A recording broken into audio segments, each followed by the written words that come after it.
everybody, and welcome to my cellar once again. Got some interesting topics tonight and a strange new development in the Hasbro sphere of screw up. So we'll get to the comments and take care of them first.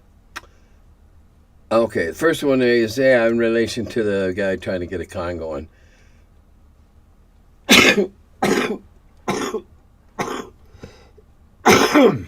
Pardon me. Don't know where that came from. Yeah, as far as even a small convention goes, you need way more than a month to get everything in place. Yeah, it boggles my mind people that try to just, it's like they've been watching old Mickey Rooney movies with Shirley Temple. Hey, let's have a play, and we'll put on a play and it'll all, nah. The only thing you can get done in a month is maybe get 12 guys from the local area to find a day they can all get together in and play against each other. It's just not going to happen with the con. The people that want to put on cons should study the ones that are already in place, what's worked for them and what hasn't. What games are, there's just so much research that goes into even beginning the idea of starting a con. Where are you going to draw from? How big do you want it to be? What games are popular in the area that you want to draw from? What do they play there? What don't they play there? Don't waste your table time with stuff that isn't get played in that area. With the exception of a few things, you always want to have something new people can get excited about and try out. But, yeah, a month is, quite frankly, preposterous. I love Blue Box. I could play the rest of my life with Blue Box or Basic Expert. Still love looking at it, just enjoying the art. Such simple pleasure. It is little doubt that so many other OSR and OSR adjacent games have Basic Expert bones. That's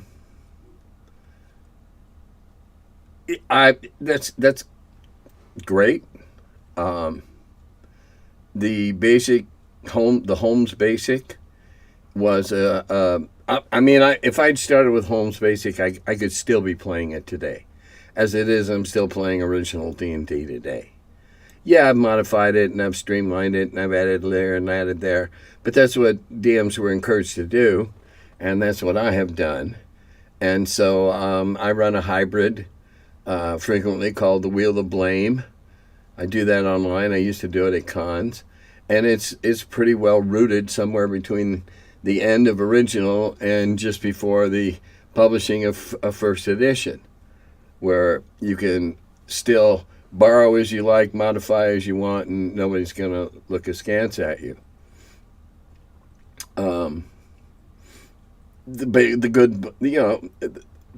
Good games are going to share a lot of the same skeletons. Even games from different companies are still going to have a lot of the same framework that they're built upon. On modules, for me, it's got to be Before the Lost City by Tom Mulvey and Judges Guild's Caverns of Thracia by Janelle Jacques. Both are intro modules for levels 1 to 3-ish, but both also have tons of potential for expansion in the mid or even high level, and of course the dungeon design is top-notch for both. And that's what makes it really good, and we're going to discuss something here a little later on another comment that touches on this area, and that is that you can start anywhere and continue going as long as you choose, without necessarily leaving the county or leaving the small troubled country, whatever. You don't need to venture all over the world to have a lot of things to do for your player characters to accomplish. Lost Cities, a dandy. Caverns of Thracia was good. Janelle was a very good designer. And everybody's got a favorite for whatever reasons. And the reasons only have to matter to you. Dear Tim, campaign advice. Question. If one's campaign is becoming formulaic, that is, rumors, travel, investigation, delving, major confrontation, victory snatched from the jaws of defeat, home again, repeat. Do you recommend employing occasional tragedy of sorts to give dynamism to the rhythm? The sort of thing I have in mind is even if you win, you lose type situation where players must sacrifice an important goal, as in the form of characters' deaths, the form of characters' deaths, PC or NPC having to choose between two tragic events to prevent, etc. Well, in the campaign that I'm running now, no, I wouldn't do that because we haven't been going long enough for it to get boring. And after all, isn't what you describe what a well-executed campaign, and now I'm well-executed by the player characters, isn't that what we encourage them to do from the very beginning? Hey, go out and solve a problem. Whoop. You solved the problem and went back. Hey, everybody thinks you're a hero. Now you're broke. Go out and solve this problem. Go out and look for that. Go out and look for this. Isn't that what we set it up to be? Now, getting into a long, involved, okay, here's the evil bad guy, and he's done this over here in this part of the county, and he's done that over that part of the county, and oh, woe betide, he's done something else somewhere else. Okay. If any group just walks through something like that, then you're not giving them enough challenge. If there's not the overarching fear of dying, if the knowledge that one wrong move could be curtains for you isn't there, I don't think you're doing it right. I think it should always be just bordering on lethal. And okay, occasionally something goes wrong and that lethality kicks in and somebody dies. Well, by God, that ought to keep them on their toes. I don't set out to rain on their parade. If they've had a string of 3 or 4 good adventure sequences and that, I'm not going to give them something horrible that's meant to thwart them. I'm just going to continue giving them more and more difficult and more difficult and even more difficult challenges. Because the fun is in the striving, not in the coin counting afterwards. That's the way I play. It's the way a lot of people play that I know. And I've had a lot of people tell me that's the way they play. So I wouldn't set out to break up the tedium. If it's becoming tedious, then I say it's your fault for writing formulaic encounters. It's up to you to keep things off guard, off balance. And if you are guilty of tedium and monotony, then the campaign will become tedious and monotonous. But no, I wouldn't design something to teach them a lesson or bring them down a peg or something like that. No. You may have answered this Dave Trampier question before. Do you know if he was self-taught or attended art school? I believe he told me that he had attended some art, he had taken some classes.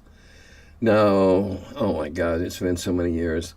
I didn't care. When I met him and saw his work, I didn't care how he made it, what training he had. I just said, ooh, can I pay you so I can publish this? I'm also curious if there are any other photos of him besides the one with the taxi. Would love to see a joyful photo of him creating art or gaming.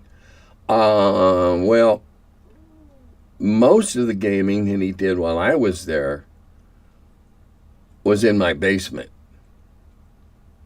because he and I played a lot of things together, a lot. And I didn't take pictures. I have some pictures of him that were snapped candids somewhere. I have some. I may even have some on slides. I have about 24 rolls, 25 rolls of slides to go through. Everything from when I was overseas to first few years after I was married and in TSR. So I may have something in there someday. I may find. But most of the gaming Dave did was in my basement playing Armor or playing with other people playing his game, Titan. And as often as not, he spent half the game explaining everything to the newbies in the game. And so I don't know how much smiling or frowning he may have been doing as a rule. Don't know. Okay, not an RPG question, but I know you're a huge board game guy. Hey, I'll talk about any kind of games. And yeah, I am a board game guy. In your opinion, how long should one wait before putting out a board game based on a regional war? If you're thinking about putting something out in Chechnya, or thinking about putting out something, a Ukrainian war, I think the bad taste would that a lot of people's mouths would end up with would be a bad idea. I didn't like to see any games based on the Vietnam War, simply because I thought, you weren't there, what the fuck do you know? But that was my own personal bias. I think you have to be very, very careful about dealing with current events and trying to gamify them. The very act of gamifying them in some people's minds will mean you're trivializing them. Now, if you're at the War College and teaching aspiring officers, that's one thing. But if you're talking about making a commercial game to sell, which war, which conflict? If you're talking about current events, you got to tread very, very lightly.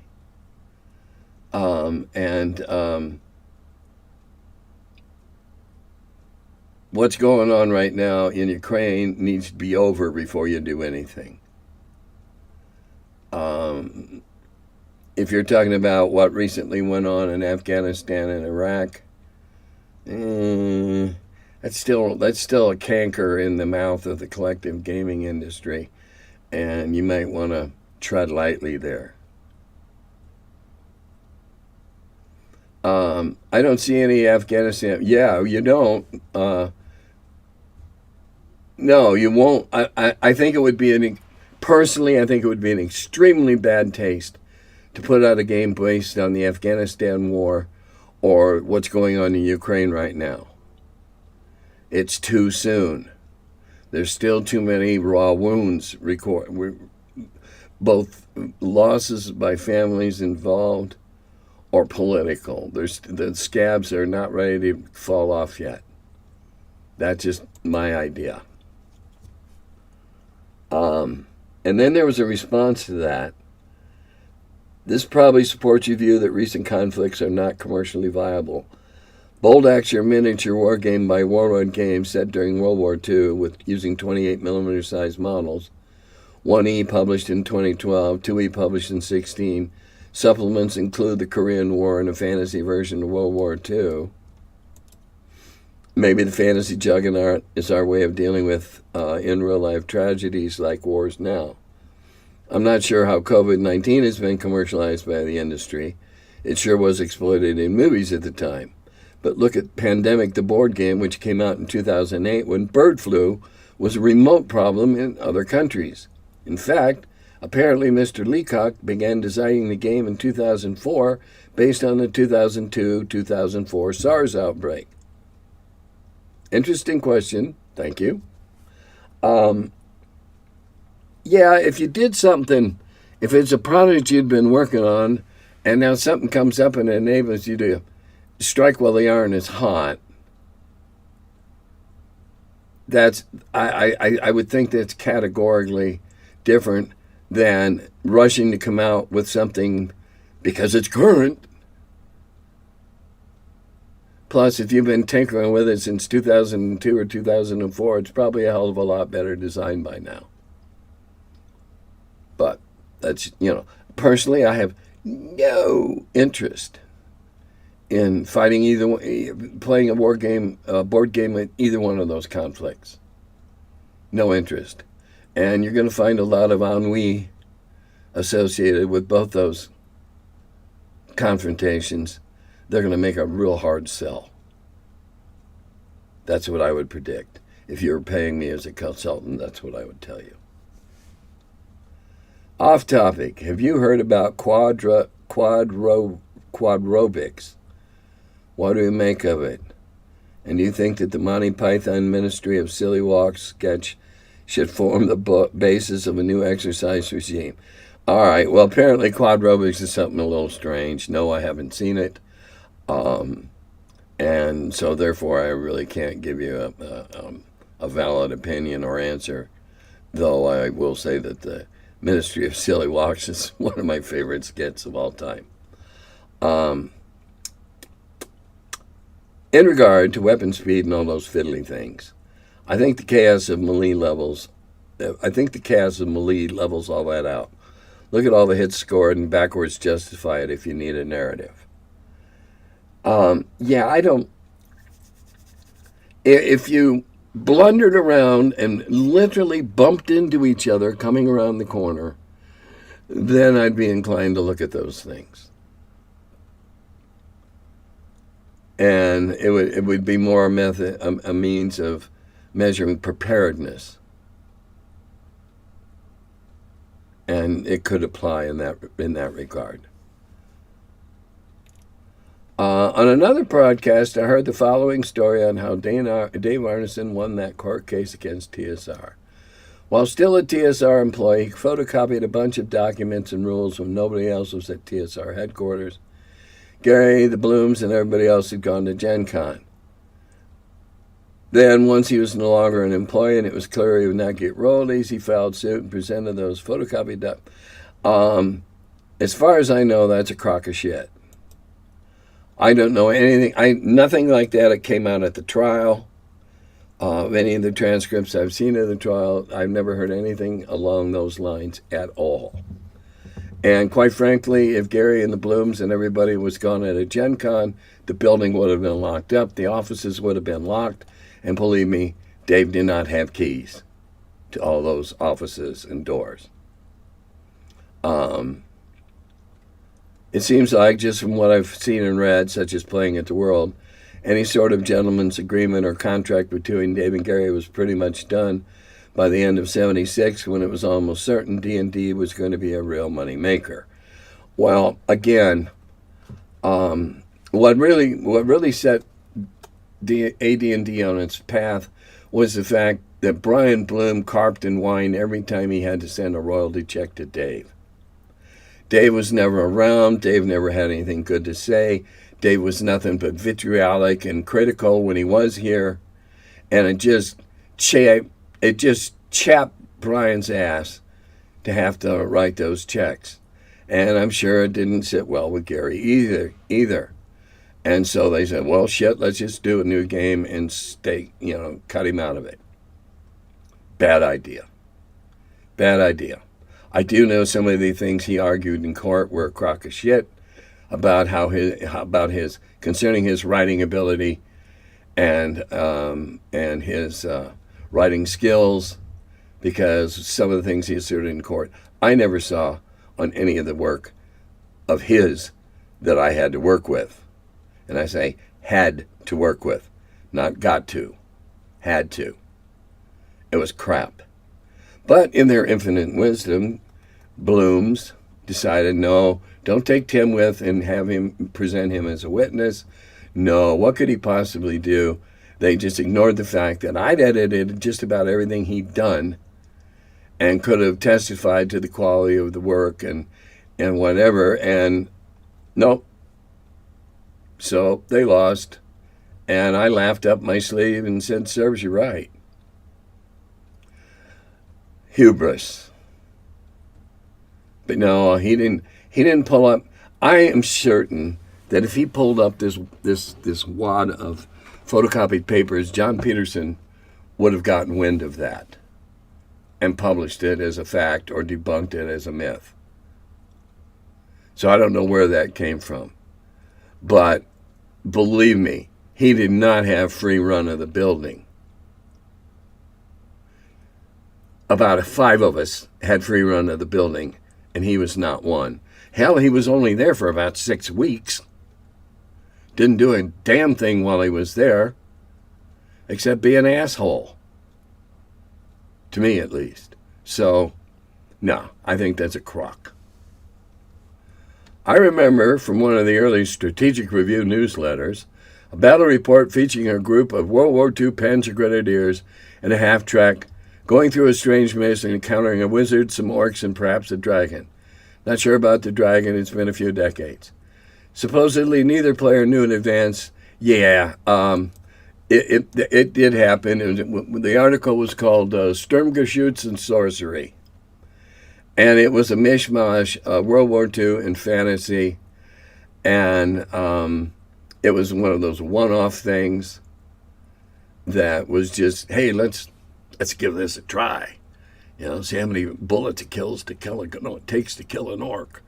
Or, you know, how many orcs can you kill with a hand grenade? or whatever the motivation was. I can't attest to the motivation specifically. But it was great fun. The people that were involved had wonderful tales to tell about it. And the story that is published in the magazine, and it was in a later Strategic Review. The story that was published was great fun, and it was an example of, hey, here's something different you could try if you're starved for ideas. We did a lot of stuff like that. Ideas for you to use, borrow, modify, or steal.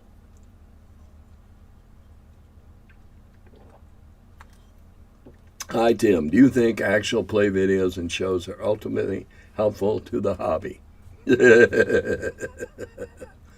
Recently heard someone involved in actual play streaming query the value of, as there is a radio play aspect to actual play streamings that could be misconstrued by naive audiences as a quality target for their own home games. I say that APs are instructive in regards to how the rules apply, a helpful supplement to reading the rules, but how and when to apply them and how or why to role play may be skewed by the needs of production or just having a good time. What are my thoughts? I think they suck. I think they're stupid. I think they're populated by would-be, can't-make-it, third-string actors. They get into silly voices. And how they make the money they make, or made, for doing it is you know, people actually pay to watch it. Well,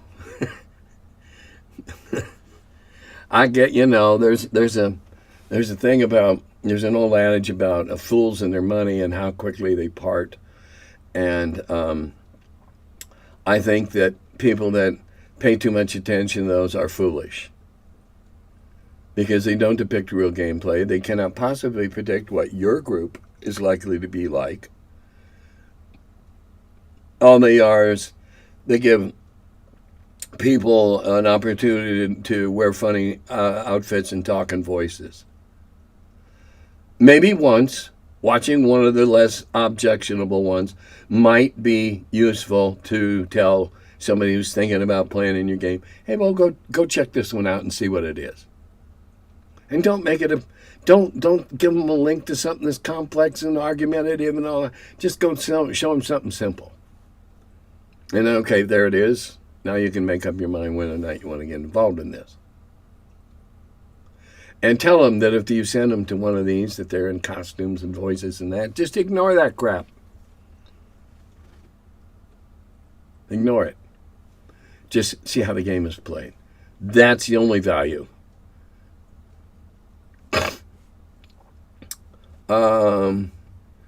Okay, let's see the rest of this. Kicking on the idea of running a group of fifth level characters, a group of 40k Tyranids. Have you ever mixed up technology levels in a game? No. It's very difficult to balance.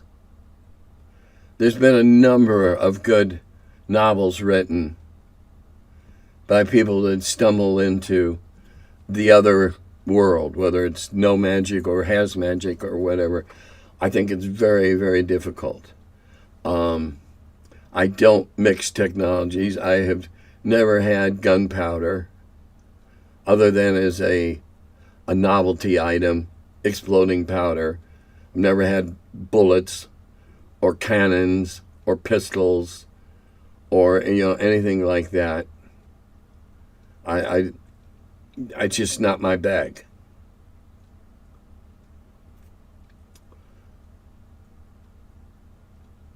Okay.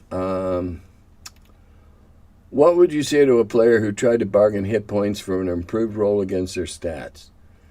If a player rolled on their decks but just missed the target, would you allow them? No, I wouldn't allow them to trade hit points in order to improve their roll.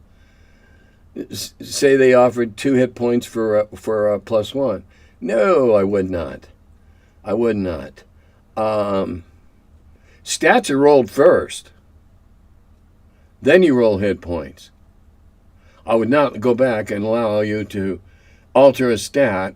Stats are what the stats you roll are going to determine how many hit points you end up with, based on bonuses or negative, or minuses, or whatever. No. You don't get to do that. Not in my world. It's not a fair trade-off. Not at all. 1 or 2 hit points. Well, if you got 54, 1 or 2 is no big deal, but the edge it might give you on tweaking a rule or getting around a rule or something like that is way disproportionate than you giving up 2% or less for another point, especially if that point hits a plateau. Especially if that next point is one that gives you extra pips on your dice or extra dice in that. Absolutely not. I would not do it. I would not do it. Now, that isn't to say that I haven't had things, various obstacles and tests and things, and it didn't have a reward that actually gave you a point in one stat or another as a bonus. And then if you hit that plateau, you add up the new hit points that it would give you, or whatever. But I wouldn't trade it. No. Just wouldn't. Is this type of question an example of players thinking outside the box? Why or why not? No, it's trying to find a way around the rules and cheat. Yeah, that's my opinion. That's what my opinion is. They're trying to nitpick around the rules as written. The only time I play rules as written is generating the characters. Absolutely. I will allow slight variations. 4d6, use the best 3. 7 or 8 rolls. You got to go in order, and then you can take the 7th and or the 8th if you have it, and sub it out for another one if you got some hopeless stuff. Or it's just as easy to go, I'll scrap that and go again, start again, try again. But I don't think that's outside the box. I think that's trying to bargain with the devil. That's trying to finagle something.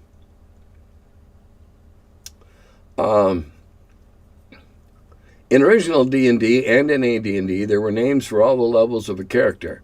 For instance, the first level fighter was a veteran, the second level fighter was a warrior, the third level was a swordsmaster, etc. For the most part, these days, all level names have been dropped in modern versions of D&D.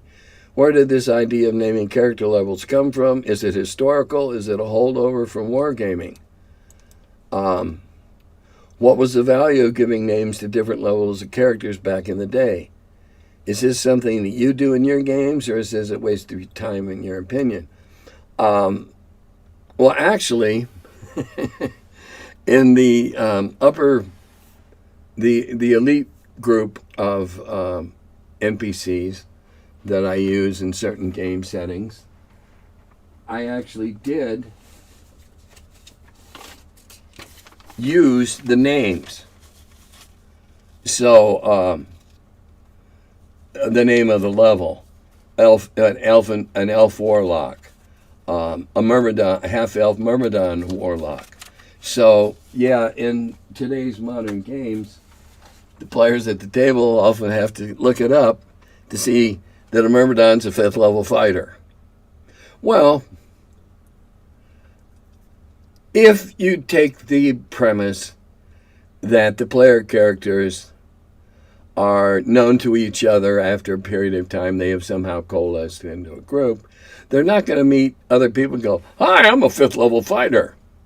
Oh, no, they're going to go, "My name is Cassius, and I'm a myrmidon." It was a rank, particularly in the clerics.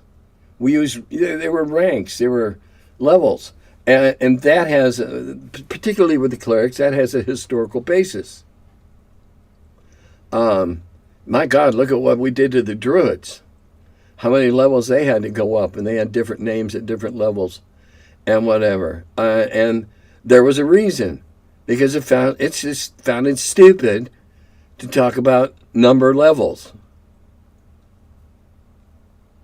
You know, it was cooler if you're a 4th level to now be able to call yourself a myrmidon. It was cool, way cooler than saying, "Oh yeah, I'm 5th level now." No, man, I'm a myrmidon now. I'm a lord. Whatever the rank was. Same with the magic users, same with the clerics. Thieves, they weren't rogues. they had the same thing.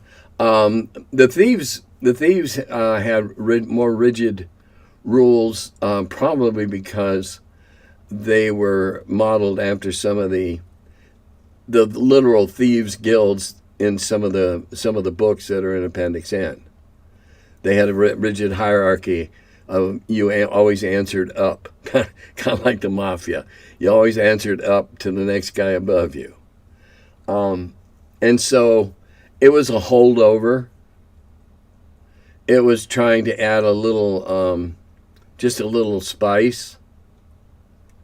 And, something other than a number level. Now, yeah, once you got up to Lord or something like that, yeah, okay, it topped out. Now you're still a Lord at higher levels than what you made Lord at. Well, you can make up another name for it if you want. Or you're a Lord, but now you're a Duke, where before you were a Viscount. If you want to get into that level of detail and that level of definition and delineation, it's there. Is it historical? Yeah, some of it is. I'm at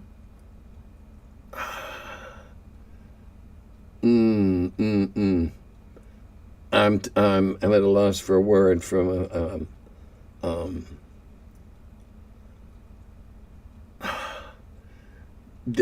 movie. He had a band of fighters, Greek, and his fighters were known in the tales as the Myrmidons. Okay, Myrmidons was a level of fighter that was above and beyond the Achilles. Where his troops were considered elite because they were all tougher than average, and so to be a Myrmidon in the Greek army was a big deal. Big deal. So it was all a stew. A little from here, a little from there, and stir it all together. And, I like giving names to the levels, personally. Just because it gives a little nuance to. All right, now that's all the comments I had. But I saw something today online. I think the website is called Dungeons and Discourse. It's done by a woman with a weird Irish accent. And she talks about all things D&D.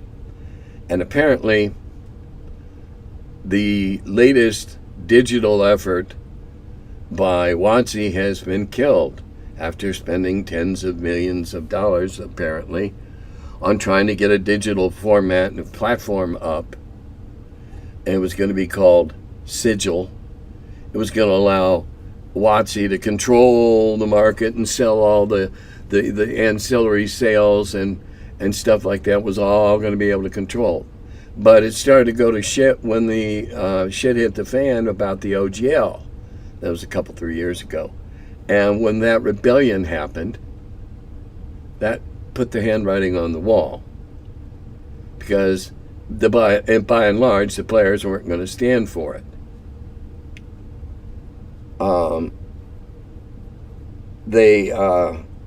It's a virtual game, electronic.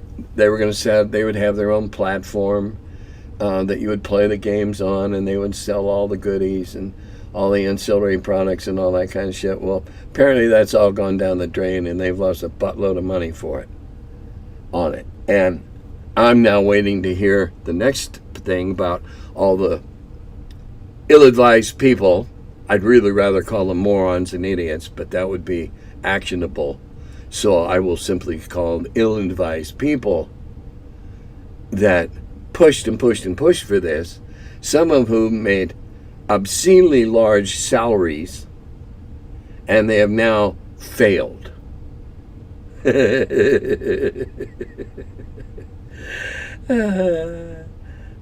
Hubris. Pride goeth before a fall. WotC thought they knew everything, and once again they were wrong. Those people that keep saying, I know everything, should have been gone a long time ago. I'm not calling for their scalps, don't get me wrong. I'm just wondering why they're still there, especially after wasting all this enormous sum of money. That really boggles my mind. And on that weird note, I'll conclude. We're a couple of days away from Halloween, and surely that's a favorite day for many of us. Whether we got kids, it's fun to trick or treat, and for DMs, it's always fun to give them an adventure full of skeletons and undead shit. In the spirit of Halloween. So on that delightful note, I will wish you Dodada Govi.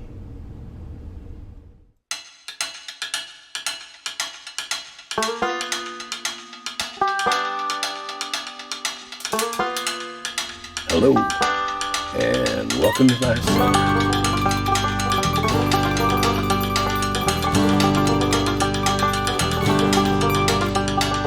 He's the curmudgeon who wrote about the dungeons. Now he's the feller, live from the cellar. Talks about D&D and old school RPGs. Still quite a feller, the curmudgeon in the cellar. Last man around when them rates went down. Calling Gary in that Lake Geneva town. Hey Gary, it's an awful mess. Let me edit, we'll have success. D&D and Dragon Magazine. He's the curmudgeon who wrote about the dungeons.